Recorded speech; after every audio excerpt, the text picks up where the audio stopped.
Lots of people who watch this channel regularly will know this, but years ago I wrote, illustrated, and self-published a book series called Multiverse Tales that I learned a ton from making, but for all intents and purposes was kind of a flop. I mean, I think I only sold between 50 and 100 copies, and most of that was to friends and family. But nowadays, I have an audience on YouTube of a couple 100,000 people who twice a week listen to the crazy weird stories that I tell. I mean, often they're about variations on existing pop culture characters, but I do sometimes work in my own original characters, which is what I'm doing today. I really wanted to do another Dungeons & Dragons focused episodes doing a set of designs and a set of stories, and I figured, why not take on some of my own original characters, both from this old book series and characters that I've invented on this channel, like Bio-Mech Kayla. Thought it would be a really fun way to reintroduce some of these characters, so you don't have to know anything about them before coming into this video, but of course there will be some fun nods if you have seen past episodes with these characters, or if you've watched a bunch of the other PopCross D&D episodes, cause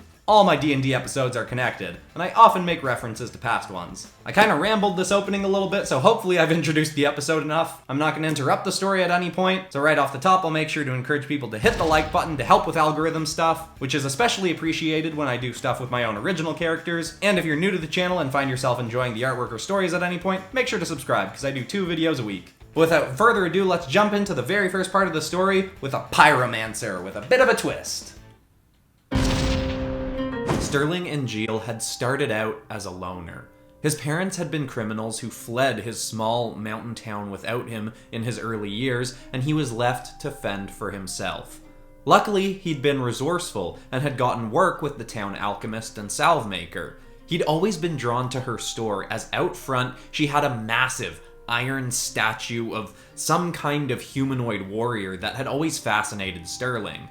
The old woman was a past explorer with some wild stories about her quests and endeavors. She'd slain horrible monsters, placated merciless gods, and battled vicious sorcerers. Sterling devoured her tales, and inspired by the thrilling lifestyle potential, he began reading and training on everything magical the alchemist had, so he could one day become an explorer and warrior. Sterling eventually found that he naturally thrived at pyromancy. The alchemist encouraged Sterling to train more and more, and even allowed Sterling to skip out on some of his work for the woman to train further. She both helped Sterling train and taught him all her beliefs on what made a good warrior explorer.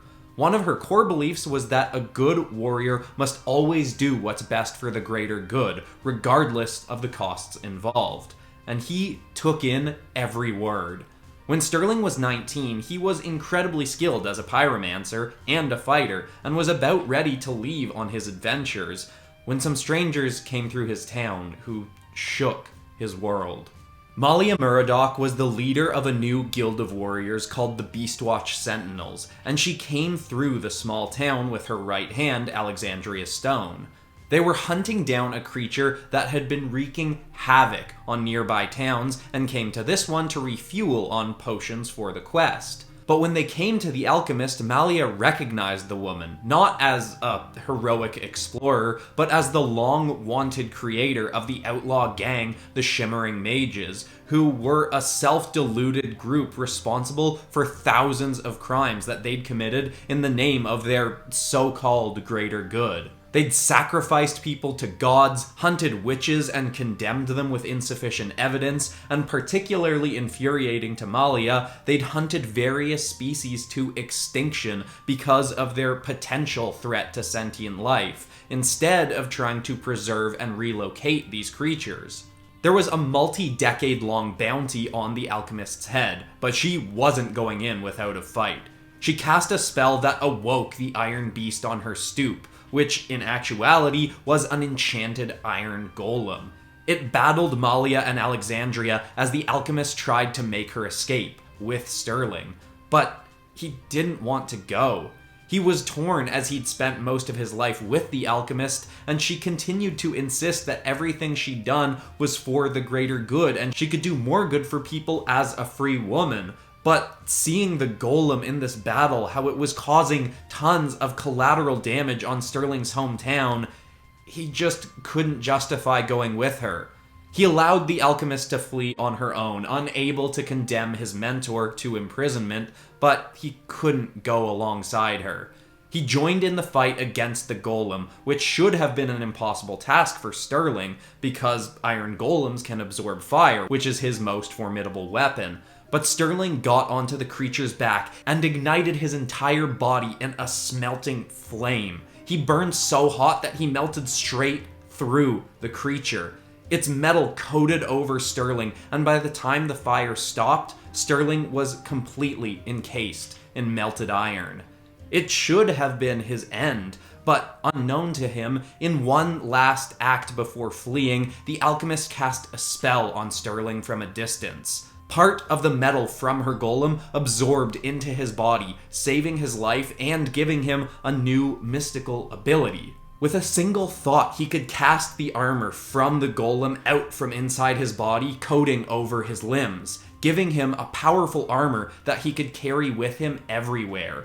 After this battle, Sterling heard more stories about his old mentor from Malia and Alexandria, learning the other sides of the alchemist's tales. He could see that she had indeed been a dangerous criminal, albeit one who did always think she was doing the right thing. Sterling always hoped that the truth was somewhere in between the stories he'd grown up hearing and these new versions. The alchemist had been good to him, and in the very least, her words had encouraged him to be a force for good in the world. And luckily, he had a new group with which he could be that heroic force. He joined ranks with Malia and Alexandria in the Beastwatch Sentinels to help study and protect people from some of the most dangerous beasts around.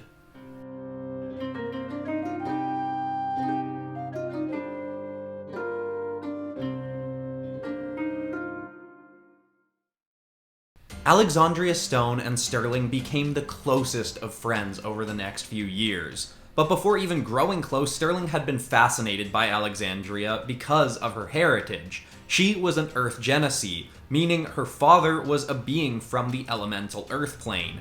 She had an inherent magical connection to the Earth that manifested in the ability for her to attract and repel stones and sands at will, able to use them as powerful projectile weapons, or build up stone gauntlets on her own hands to pummel enemies with. Because of this, she didn't need to carry a weapon, but all the same, she did wield a mighty stone warhammer, something she'd one day admit to Sterling she did largely to show off her strength to any who they'd pass.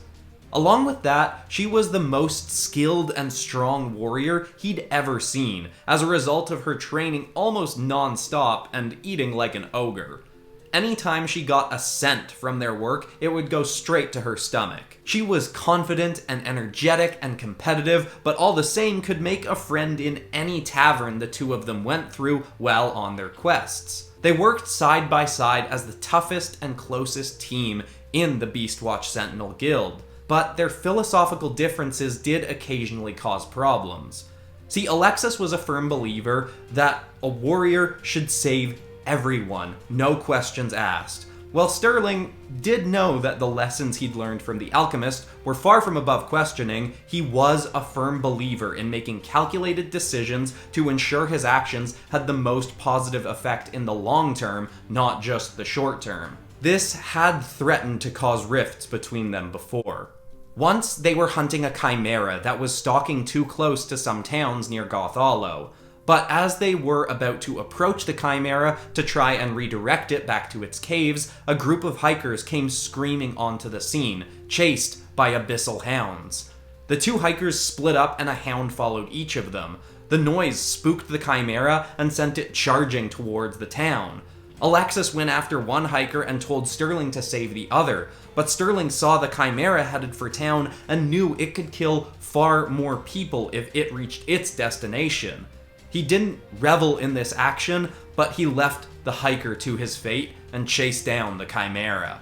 Despite the creature being far above Sterling's power level, he managed to hold it off just outside the town by allowing it to bite and stab and tear into his Iron Golem armor. Alexandria showed up minutes later and fought the chimera back, forcing it away from town. But even once the mission was over, there was no celebration to be had. Alexandria was livid.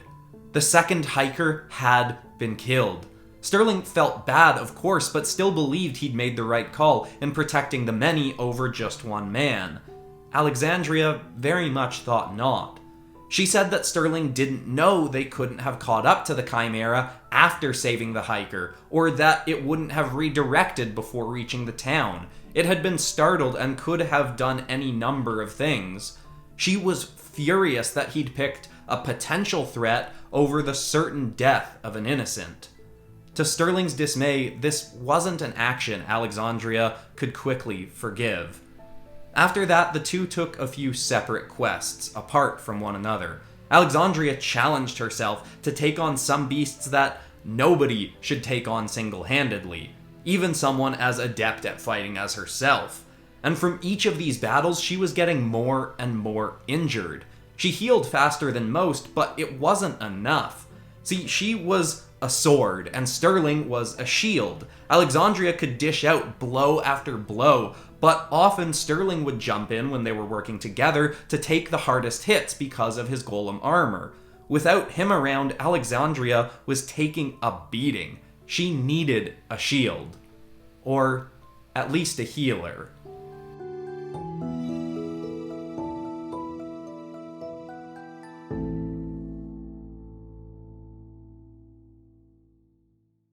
While recovering in a small town, awaiting her next mission, Alexandria met a young orphaned cleric in his early teens. Jacob Tajan was an aspiring warrior who longed to join the Beastwatch Sentinels, and even as a young boy, he was already an incredibly proficient healer, though not solely from training alone.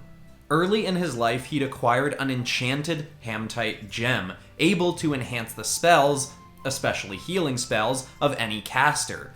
This greatly aided in elevating his skills at such a young age.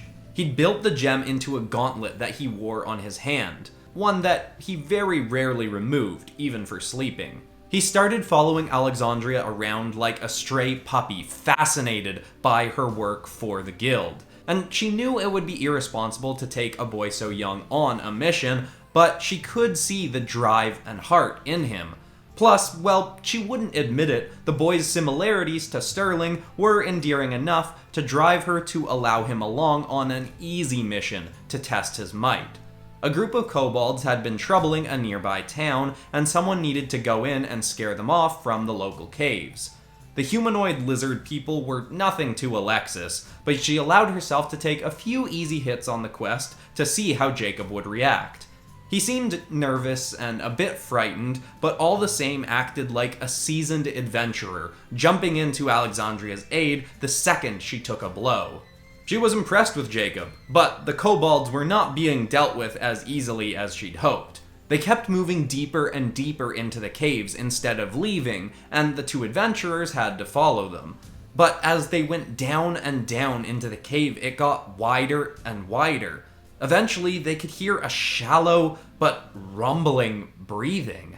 They eventually got to a huge opening, and in the pit of the cave was a sleeping Tarrasque, a titanic beast like a Tyrannosaurus from a jagged nightmare. It was far too ferocious a beast for Alexandria to take, especially with her amateur ward at her side, but the kobolds weren't about to let them leave without some payback. The kobolds jumped on the beast to awaken it, and it roared with a boom that quaked the caverns. Alexandria and Jacob ran as the cave shook, with the Tarrasque smashing through walls to make its escape. They had to get to the nearest town and evacuate it. With backup, Alexandria could potentially take the beast, but acquiring that backup could take time that they didn't have.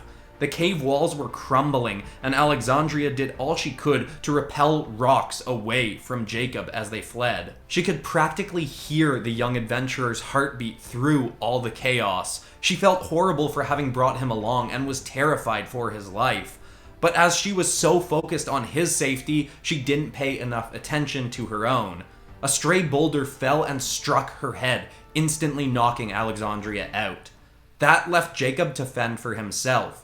For a moment, he was frozen as the caves rattled around him, but quickly his instincts took over. He cast a strength spell on himself. It wasn't particularly powerful, but it was just enough. He lifted Alexandria over his shoulders and ran with her through the falling debris. He took some hard hits but managed to stay up and keep moving. When they were out of the cave and far enough into the woods, he let her down and cured her wounds. She regained consciousness still in a haze and was thrilled by Jacob's bravery.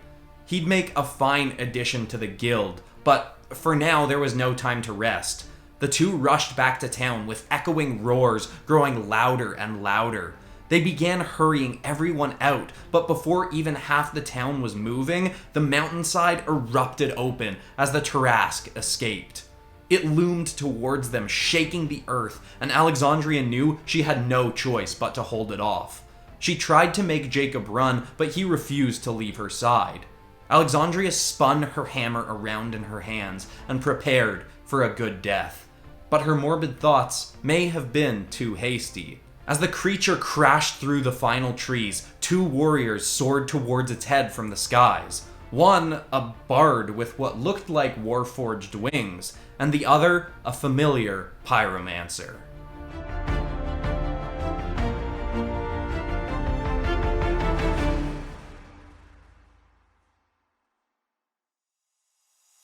Now, Sterling's wobbly stream of fire as he shot through the sky was familiar to Alexandria, but the winged woman with him was not.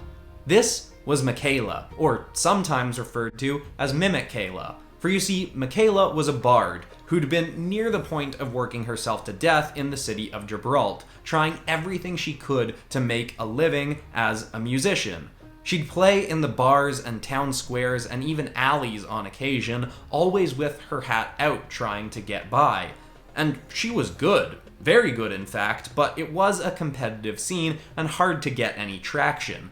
When Gibraltar became occupied by the Shimada Empire, she left for the open road, leaving the few friends and family she had behind her.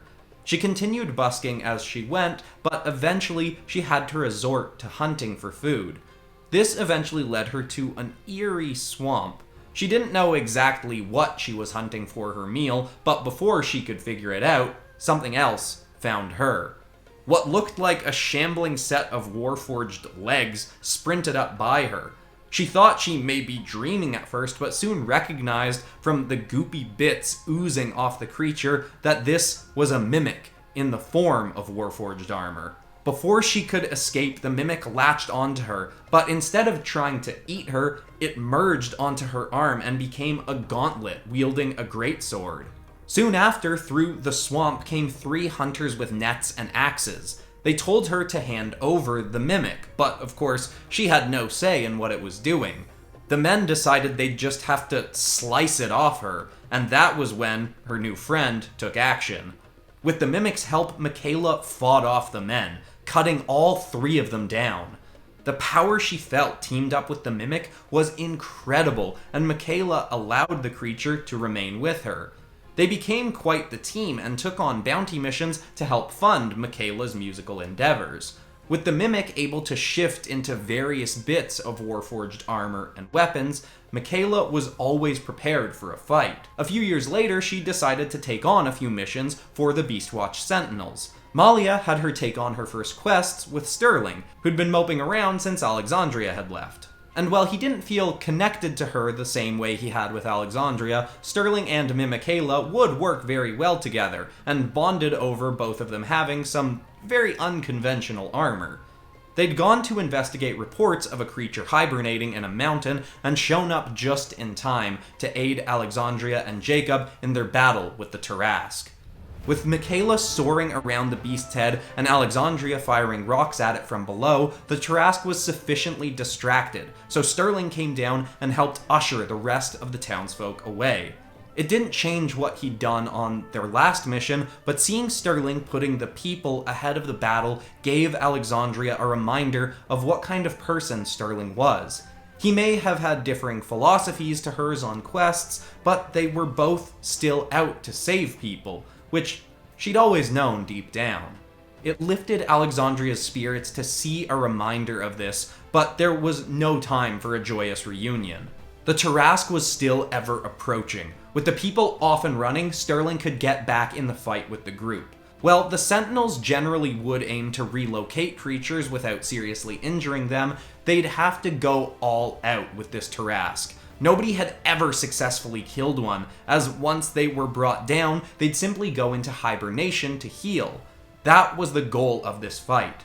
Few of the group's attacks could do much to damage the beast. Sterling's sacred flames, similar to those he'd used on the Iron Golem, were just enough to break through the creature's defenses, but just barely. And while he was using this attack, he couldn't summon his golem armor, as that armor would block his fire. So for once, Alexandria had to be Sterling's shield, doing all she could to block every blow the Tarrasque sent at her friend. Michaela was also able to do some damage. With Bard spells enhancing her already enchanted Mimic, she could intermittently attack the creature from above. Her Mimic would shift from wings into a gauntlet and blade. She'd land on its back, slash some gashes into its incredibly durable hide, then fly up again to avoid retaliating attacks. Anytime one of the group would take a hit, Jacob would run in to cure their wounds.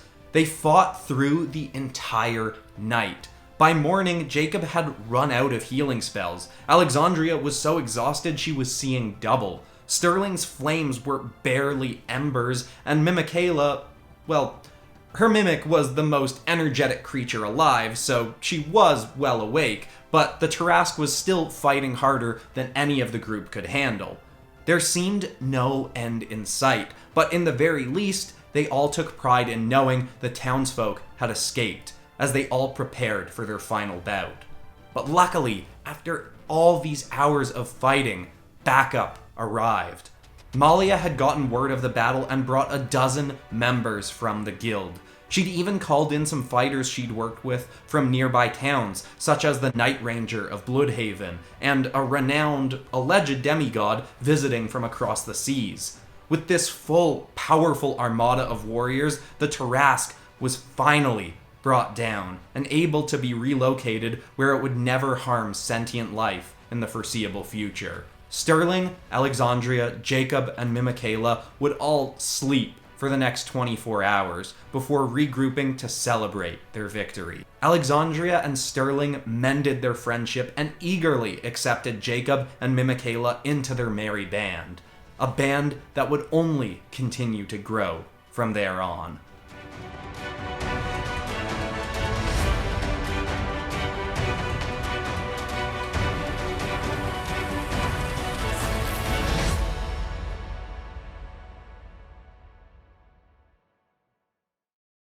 I'm curious, to people who have watched all the other D&D episodes on this channel, how many references to past D&D episodes did you catch in this episode? I think I worked in like 4 or 5, but I'm not totally sure at the moment. Leave all the ones you counted in the comments below. I think there was some to the My Hero Academia D&D episode, and the Batman D&D episodes, and of course to the Overwatch D&D episodes. Don't think I really referenced the Ben 10 D&D episode, but maybe that swamp that Michaela wound up in had some ties to that episode. I guess we could make that canon. Doesn't really matter. Anyway, thank you so much for watching. If you want some more original stories on this channel, a few weeks back I did the very first story of Bio-Mech Kayla, who in this was Michaela. It's one of the longest stories I've done on this channel and definitely one of the most fleshed out, and I'm really happy with how it came together. It's more sci-fi focused than fantasy focused, but it does have a bit of a fantasy turn in it partway through. Make sure to check that out if you thought Michaela was kind of cool. And all those D&D episodes I mentioned. I'll put a playlist of my D&D episodes at the end of this video.